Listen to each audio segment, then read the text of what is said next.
Police in Australia say the men accused of killing 15 people at a Jewish festival at Bondi Beach last week undertook firearms training first. Court documents also say the father and son did a reconnaissance visit to the site. This is a screenshot from a video found on Naveed Akram's phone, which police say shows his father training with a weapon. Police also say a search of properties used by the men found shotguns, rifles and improvised explosives. The surviving gunman, Naveed Akram, has been charged with 60 offences. Well, the State Parliament of New South Wales is debating reforms to gun ownership. The federal government is also considering new laws against extremism and hate speech. Here's our Australia correspondent, Katie Watson. Evidence of the meticulous planning carried out by two gunmen accused of bringing tragedy to Bondi. This is one of several images released today by a court in Sydney. Police say it shows Sajid and Naveed Akram scoping out the area just 2 days before they opened fire on a Hanukkah event by the sea. Then this, on the day of the attack itself, CCTV images showing them allegedly leaving a short-term rental property at 2 a.m, carrying large, bulky items wrapped in blankets. They load them into the vehicle, along with shotguns, a rifle and some improvised explosive devices.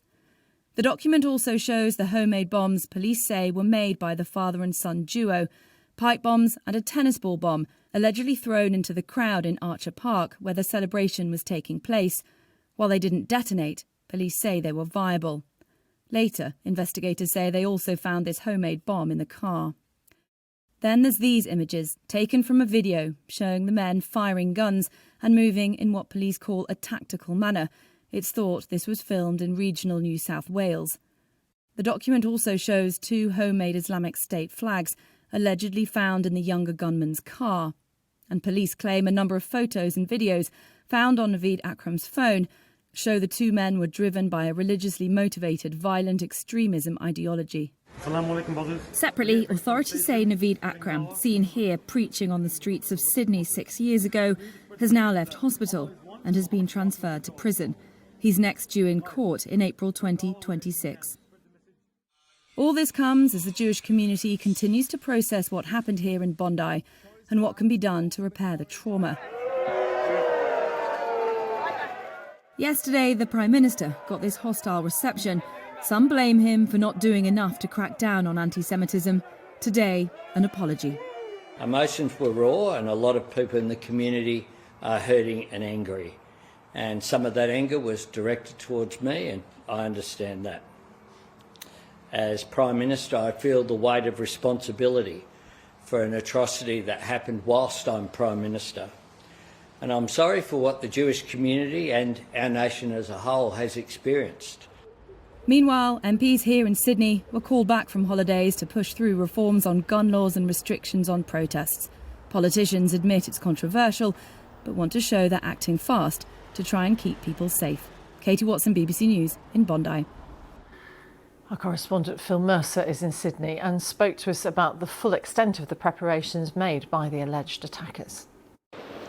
These documents do contain some fairly startling allegations that these 2 men did spend an awful lot of time, energy and effort planning their assault or the assault here at Bondi Beach. Those documents suggest a way of thinking of the police now that they're getting to the nitty-gritty of the why and the how in terms of this attack. And the documents show that the police believe that these 2 men received firearms training in rural part of Australia, quite possibly New South Wales. They say there is video evidence to support that. They also say that the 2 gunmen made a recce here to Bondi Beach 2 days before the attack, and the allegation is that there are CCTV images showing the men on the bridge that they used during the attack to give them that deadly vantage point over the park where the Jewish festival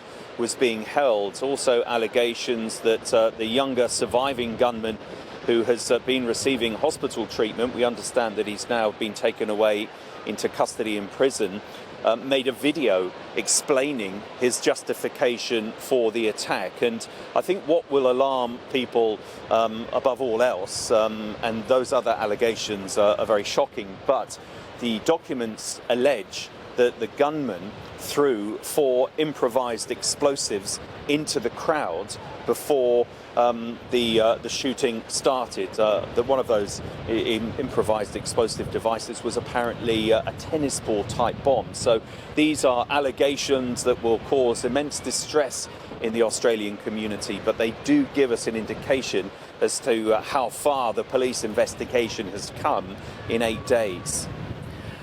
Phil, talk to us about the ongoing political reaction and what's being done by government. I think really there have been 2 main political themes in the aftermath of this atrocity. Firstly, anti-Semitism. The government of the Prime Minister Anthony Albanese roundly criticised by its critics for what they say was a failure to address a rising tide of anti-Semitism in this country. As a result of that, we've had the Prime Minister today saying sorry, not necessarily for his inaction, but sorry for the trauma that's been caused to the Jewish community. In the past week, the Prime Minister says there will be a crackdown on extremism, there will be a review of Australia's intelligence agencies. And also, crucially, another very powerful political theme here is gun control. The federal government wants to introduce a buyback scheme so that firearms that are deemed to be illegal can be handed in by their owners, who will be compensated. Today, in New South Wales, Australia's most populous state, the Parliament has been reconvened to debate what would be Australia's strictest gun control measures. So you have, at a state and federal level, a real political appetite for gun reform in the aftermath of the atrocity here at Bondi Beach, in which 15 people were killed and more than 40 wounded.